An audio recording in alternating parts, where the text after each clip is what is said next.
The National Broadcasting Company presents Joel McCrea in Tales of the Texas Rangers.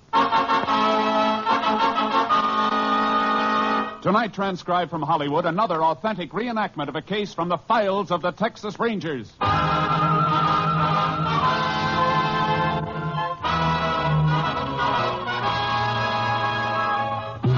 Tales of the Texas Rangers, starring Joel McCrea as Ranger Jace Pearson. Texas, more than 260,000 square miles, and 50 men who make up the most famous and oldest law enforcement body in North America.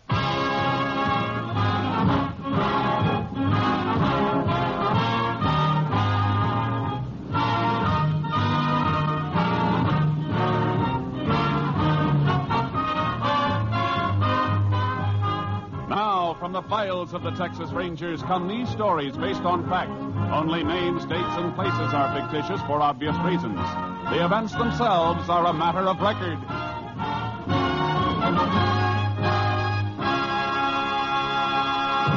Case for tonight, Blind Justice.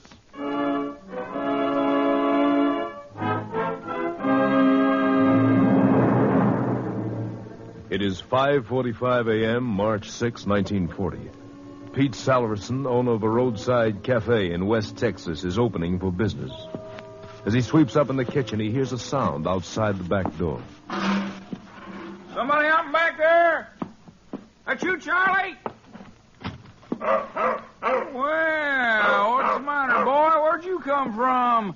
Come on, feller. Come on. I ain't gonna hurt you. Atta boy. Looks like you got here too early to root for anything out of that garbage can, though. And them ribs of yours look like you could use some grub fast. Hey, now. None of that face licking. You just come on inside and I'll fix you up. Come on. Come on. Let's see. How about this? That is bone and a couple of hunks of stew meat, huh? All right, feller. There you are. Dig into that. Oh, boy, you sure are beat up and hungry. What's this contraption you got strapped on you? Pete, you open yet? Oh, howdy, Sheriff. How's the coffee situation? Well, it ain't brewed yet, but I can fix you some up in a minute. Had an early customer here. Yeah, but he hasn't got any money. I'm a cash customer. Where'd you get him? Oh, he's rooting in the garbage cans out back. What you doing up around so early? I just come back from Huntsville. Delivered a prisoner up there yesterday. Yeah? Hey, that'd be a pretty good-looking dog if he was taken care of. Who owns him? I don't know. Never seen him before. Never did see a leash like the one he's wearing, either. Kind of funny contraption. Look at it. Hey, let's see that. What's the matter, Sheriff? Why, this ain't a leash. It's a harness. Huh? This here dog's a C&I dog. One of them dogs that's trained to lead blind people? Sure is. He must have run off from his master, then. Oh, these dogs don't run off, Pete. I had a missing persons bulletin on a blind man 3 days ago. This might be his dog. Or the guy that's missing must be around here, then, huh? Well, if he is, something must have happened to him. This dog never would have left him. Say, you got change for $1 in the register? Oh, sure thing. I'm going to hit that phone and get a ranger down here to help. Wherever that dog's master is, I got a hunch we'd better find him quick.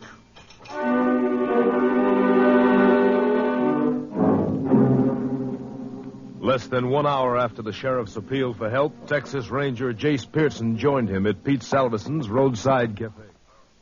There he is, Ranger. No mistaking that harness if you ever seen one before. It's a C&I dog, all right.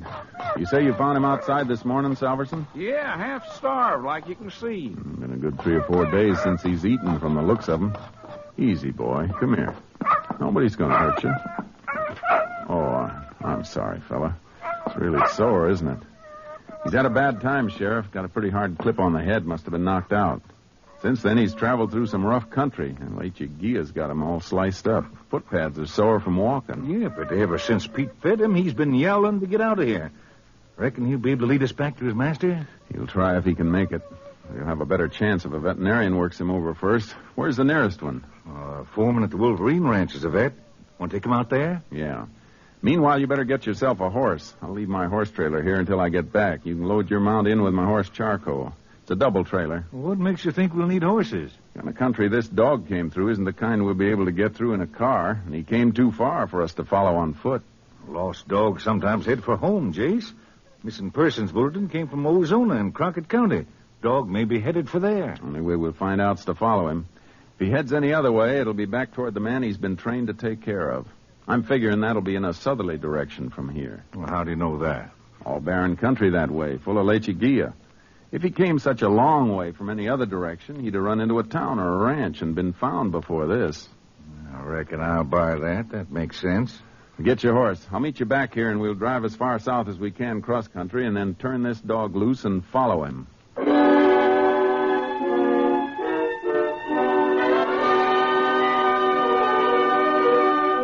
I got the dog patched up at the Wolverine Ranch, picked up the sheriff and his horse, and headed south into the Badlands.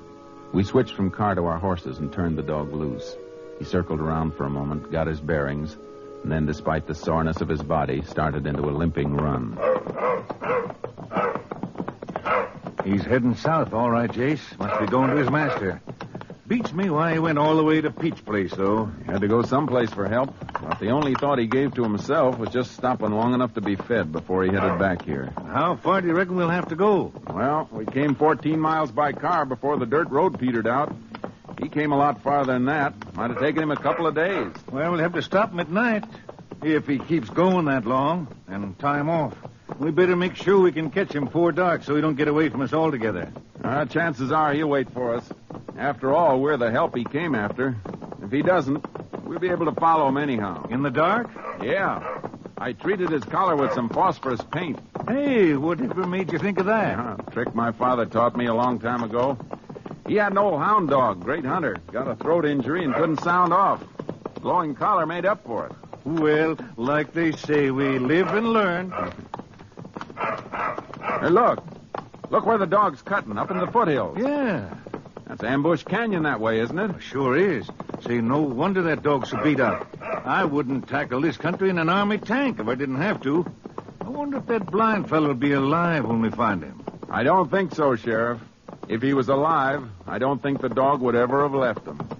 Come on, Sharky.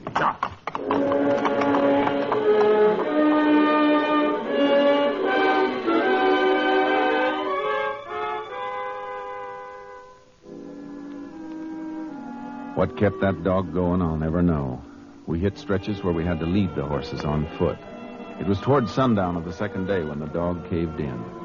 He made a feeble attempt to inch along on his stomach and then just rolled over on his side, panting. He's done for, Jace. Can't even take water. I better... No, Sheriff.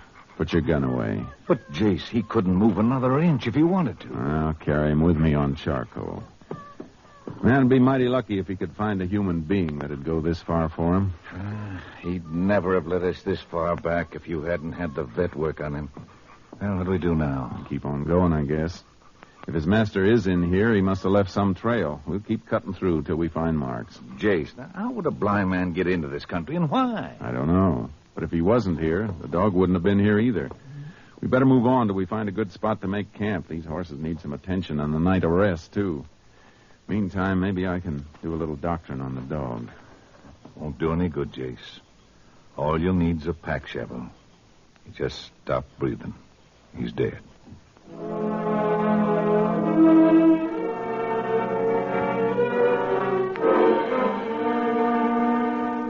The next morning, we started trail cutting, working steadily to the south, toward the international border, the Rio Grande. Well, the country's getting a mite better now, Jace, but we're only about a half a mile from the river. If anybody else had been in here recently, we'd have seen some sign of a trail. Nobody could come through here without leaving some kind of tracks. That dog didn't head this way for nothing, Sheriff. He must have... Hey, hold it a second. Huh? What is it? Look at this. Dog hair caught in this thorn brush. Yeah. Must have been a few days ago when the dog headed out. Look at the color. German Shepherd, all right. We're still in the right trail, then. But why no human tracks? Well, the dog came out of here on foot, but this may not be the way he and his master got in here originally. What other way is there? On the river, in a raft, or a flat-bottom boat? Well, how could a blind man navigate the river? He didn't have to be alone, Sheriff. That dog was beaten on the head, remember? It isn't likely his master did that, is it? No, I see what you mean, but how... Now, wait a minute.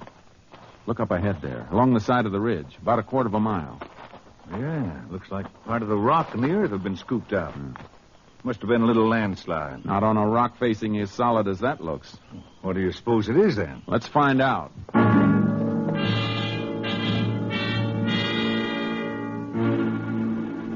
It took us more than an hour to reach the base of the ridge and find the answer. It wasn't a landslide. There were a couple of dynamite caps on the ground. The fresh earth had been blown out.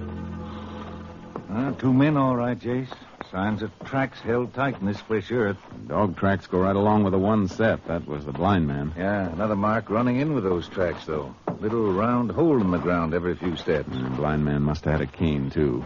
Move around the wide circle and cut back to this spot until... Oh, wait, Jace. What's that thing over there by the brush? Long white piece or something. A white cane. Come on. The head of it's stained, Jace. Looks like blood. Yeah, it is. The dog must have been clubbed with that. Bloodstains didn't come from the dog, Sheriff. Lump he had on his head didn't bleed. Let's beat through this brush. Blood trail on the ground through here, Jace. Yeah. That patch just ahead seems to be pressed down in one spot. Let's make for it. A man's body, all right. Face down. Better roll him over and see if it's a blind man. It's him, all right. You can tell by his right hand. Callous ridge there from holding onto that dog harness.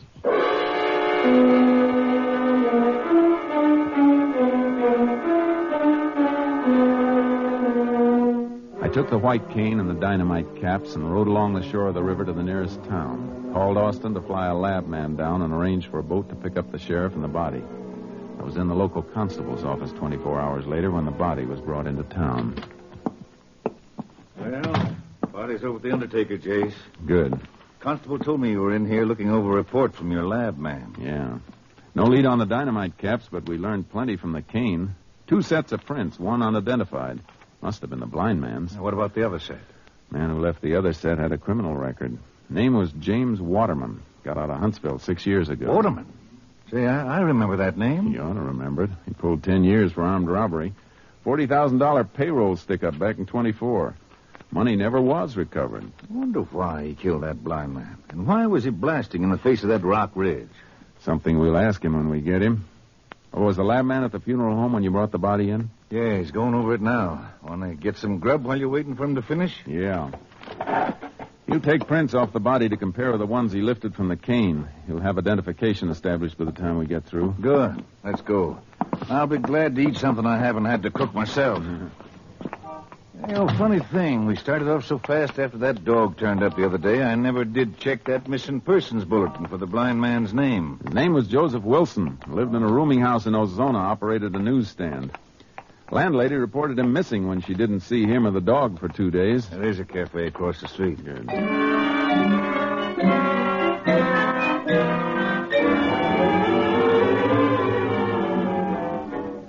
We took our time. A statewide pickup was out for James Waterman, and it seemed just a matter of pinning him down. But when we got finished and walked over to the funeral home, the case wasn't so simple. Our lab man, Marty Ferris, was just finishing a phone conversation. No, I said there's no doubt about it. Yeah, check on it. Pearson just walked in. I'll tell him. Right, bye. Howdy, Jace. Howdy, Marty. Marty Ferris, Sheriff Ritchie. Now, we met when the sheriff came in with the body. And, Jace, we got trouble. This thing is blown wide open. Why? What's the matter? That's the prints. And take a look at them. Now, here's a copy of the unidentified set I sent on to Austin. The man who made them has no record. Well, why should he have a record? Aren't they the blind man's prints? No, they aren't, Jace. The prints on the body match the known prints pulled from the cane. The dead man is James Waterman. What? That's it, Sheriff. Here, look at the prints. See for yourself. Marty? Could you have made a mistake? No, Jace. I just checked with Austin on the phone by classification number. Waterman must have been blinded sometime after he left Huntsville. He took the name of Wilson as an alias. Now all we've got's a set of unidentified prints that might match anybody in the state. Sheriff, our killer isn't going to be easy to find.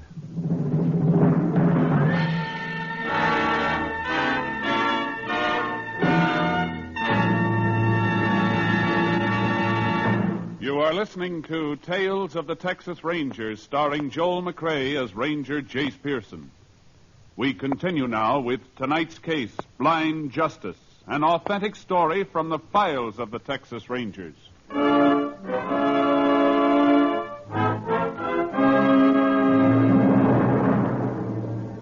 Wherever the blind man's companion had been, there had to be a starting point for their journey along the river, a place where they'd picked up a boat or a raft. The sheriff and I worked our way along the river above the town, questioning the occasional Mexicans who managed somehow to make a living where no living was to be made. And in one spot, less than a mile from the road, we found something.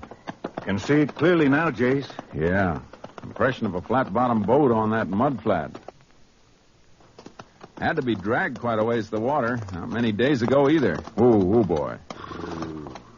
Mud around where the boat was is caked dry. Spot where the boat was setting still looks damp. Uh-huh. Boat must have been there without being used for quite some time.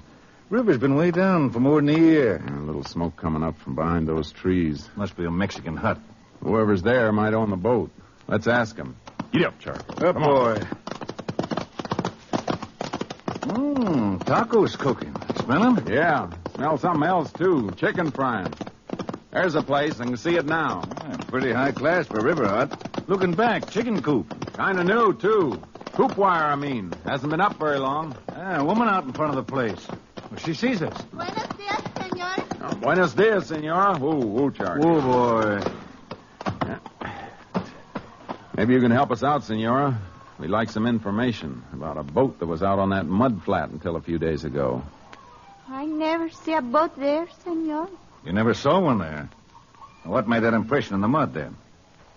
I called my husband. He speaks better English. Daniel? Venga. Yes. What the matter? You don't let me sleep. Huh? They know something about that boat, all right, Jace. Yeah. My husband. He come. Hey, you want something, senor? They want to know. There's a mark left by a boat down in that mud flat. When was the boat there last? And what happened to it? It was maybe a week ago. The boat disappeared in the night. One morning, she's gone. That's all I know. Who took it? We don't know. Just like that, huh? Sí. Just gone. Don't try to feed us a story like that, you... Just a second, Sheriff. Where do you work, Danielle? What do you do for a living? Well, I do anything for whoever give me the work. But for a long time, nobody give me any. You must have saved a lot of money to be eating fried chicken and tacos. Where'd you get those chickens? I raised them, senor. Yeah, without hens and a rooster? There isn't anything in that coop old enough to sit a nest. And that coop wire's new. Well, what I mean to say, I was just starting to raise them. Where'd you get the money to buy that coop wire and the chicks? You better talk up. This is part of a murder investigation. Murder? The blind man was murdered downriver. He got there by boat. Senor, I got nothing to do with murder. I just sell the boat. Why didn't you say so before? Well, because the boat was not mine. But you sold it just the same. Say, look, I tell you the truth. The boat is there for 2 years, ever since we come here. I never know who owns it, and then one day the men come. 2 men? Sí. One of them blind? Sí. He got a dog and a white stick. The other man with him, he said to me, I give you $50 for the boat. Well, I don't say that the boat is mine. I just let him give me $50. What'd the man look like? The one who could see. Oh, he's big, just like you, with the light hair, very wavy, eyes blue. He said that when they come back, I can have the boat back for nothing. And he gave me more money if I don't tell nobody. I say, you give me more now, huh? But he said he don't have no more until he come back. That's the whole truth, senor, just like Daniel tell you. All right. If it isn't the truth, we'll find out. Come on, Sheriff. Let's go. All right. You two stay right around here in case we want to see you again. Oh, sure, we'll be here. We don't run away. Up, boy. Hey. Heading back for the town? Yeah. Marty may have some more information. And I think we just got a lead from Danielle on why Waterman and the other man went downriver. Well, if you did, you got something I missed. They promised Danielle more money when they came back. The money Waterman got in that stick-up 16 years ago never was recovered, remember? Oh, I get it. That's why they dynamited into that rock ridge. Waterman must have hidden that money until it cooled off. That's right. But before he ever got back to it, he was caught and sent to Huntsville for 10 years. Why didn't he go for it as soon as he got out 6 years ago? That's one of the things we still don't know. Maybe Marty will have the answers when we get back to town.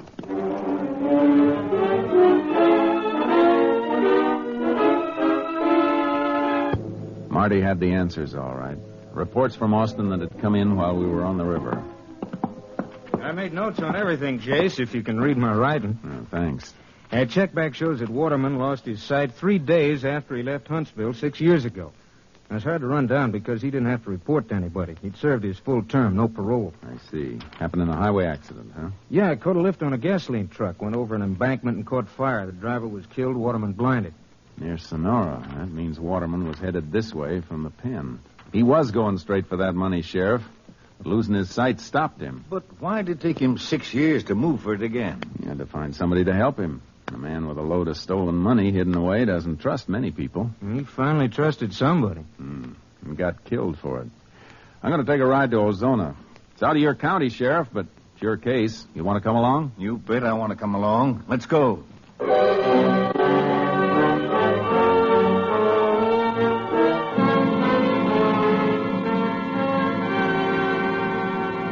In Ozona, we went to the rooming house where Waterman had lived under the name of Joseph Wilson. The landlady showed us to his room. It hadn't been rented to anybody else, and his things were still there. A few books in Braille, clothing, an extra harness for the dog. Everything is just like he left it, just like it was when the police come after I called them. I haven't touched a thing. No money, nothing valuable was left here, only what you see. It's all right, ma'am. Don't be upset. Nobody accused you of taking anything. I just want you to know there wasn't nothing to take. He never had nothing. Always a couple of weeks behind in his rent. Not that I minded. I had nothing but sympathy for the poor man. Even fed his dog for him, or it never would have been fed. Look, something you just said's important to me. Now, if he owes you money, there's nobody to pay it, so you're just going to lose it. The truth can't hurt you one way or the other. Did he really owe you rent money? Yes. Why else would I say it? Every once in a while he'd catch up. He'd got some kind of benefit checks from someplace once in a while. What's your angle there, Jay? I'm just figuring, Sheriff. Daniel got $50 for that boat he sold. There must have been more expenses getting from here down there. Somebody had to finance it. His traveling companion, whoever it was. Yeah. It's a cinch it was somebody Waterman met and got to know right here in Ozona. Ma'am, did Mr. Mr. Wilson have any visitors here? Any friends? Well, I never saw a soul. There was some fellow called him a few times, though, and he was homesick and couldn't work at the newsstand. You know who it was? No, he never gave me his name. Mr. Wilson just said it was somebody he knew from the stand. The same fellow each time? As far as I could tell from the voice. I see. Thanks. Come on, Sheriff. Was that all you want here? Yeah, thanks.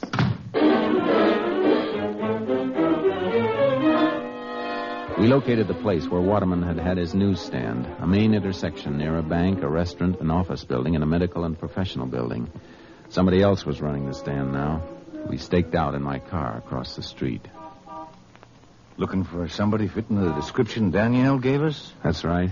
Man who called whenever Waterman was sick might have been a regular customer. There could be quite a few customers fitting that description, Jace. We'll tag the ones who come close. See if the newsie or anybody around has any information on him. Somebody might have noticed the man we're looking for hanging around the stand from time to time.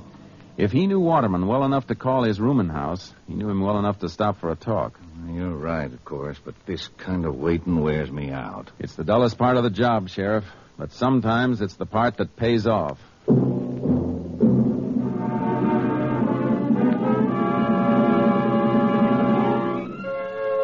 For 2 days, we watched the corner. Occasionally, we followed a man who fitted the description supplied by Danielle. But each time we checked, the subject turned out to be somebody who hadn't been out of town. Then, just before the end of our second day of watching, I nudged the sheriff. What is it, Jace? Over there. No, past the newsstand. Just going into the medical and professional building. Oh, yeah. He looks like he might be the boy, all right. His hair is really light and curly, which most of the others haven't been. Let's see where he went.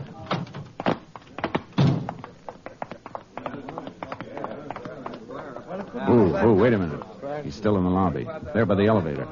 Let's wait until he's picked up. There's the elevator now. Well, there it goes. He's the only passenger. Come on. Watch the floor marker. See where the elevator stops. 3rd floor, Jace. Let's take a look at the building directory on the wall. 3rd floor, 2 doctors, a dentist, an attorney, and a chiropodist. Go up to that floor. Try them all. You want me to grab him? No. If you spot him in a waiting room, just sit down like you're waiting too. After he leaves, find out anything you can about him. I'll wait back in the car and tag him after he comes out. How do we get together again? After I find out where he lives, I'll come back and pick you up on the corner.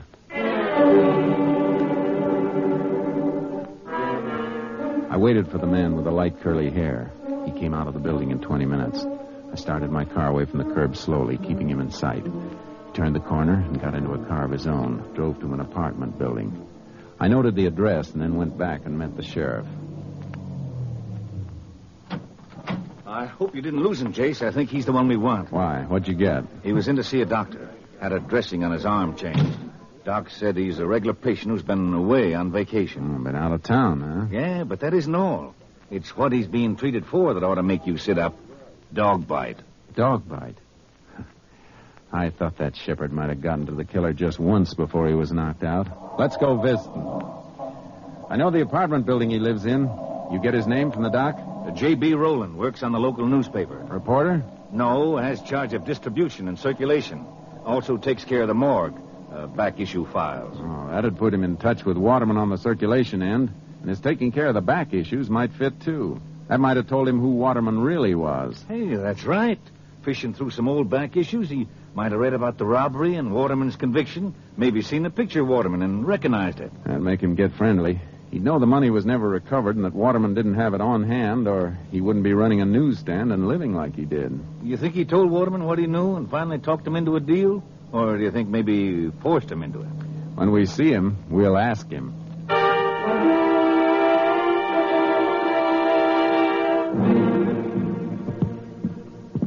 There's the door, Jace. Apartment 2B. You gonna knock? Yeah. Yeah? Who is it? Special delivery. Oh, I'm not dressed. You better slip it under the door. You got a sign for it. Oh? Okay.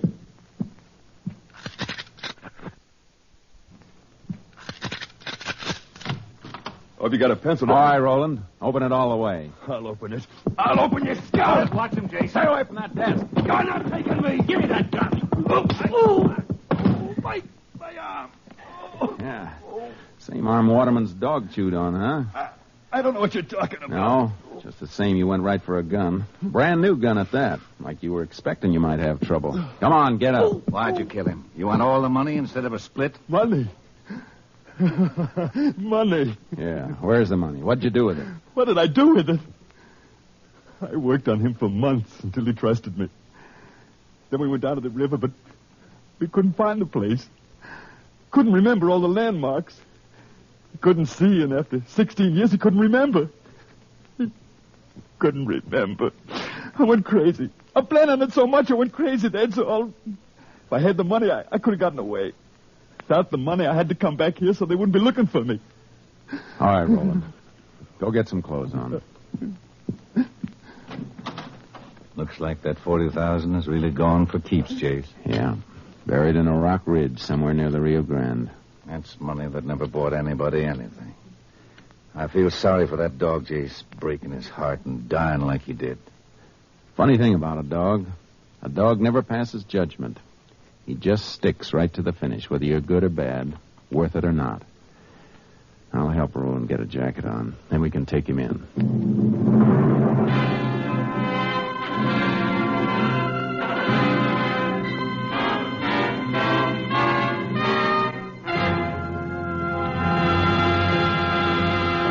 For the murder of James Waterman, alias Joseph Wilson, J.B. Rowland was convicted and sentenced to Huntsville Penitentiary for a period of 99 years.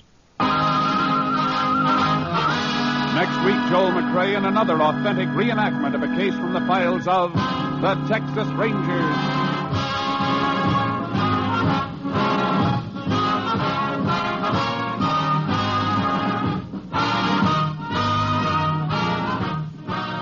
Joel McCrea is currently seen starring in the Universal International Technicolor production Frenchie. Tonight's cast included Tony Barrett, Peggy Weber, Herb Vigran, Ed Begley, Earl Keane, Tom Holland, and Tom McKee. This story was transcribed and adapted by Joel Murcott, and the program was produced and directed by Stacy Keach. Hal Gibney speaking.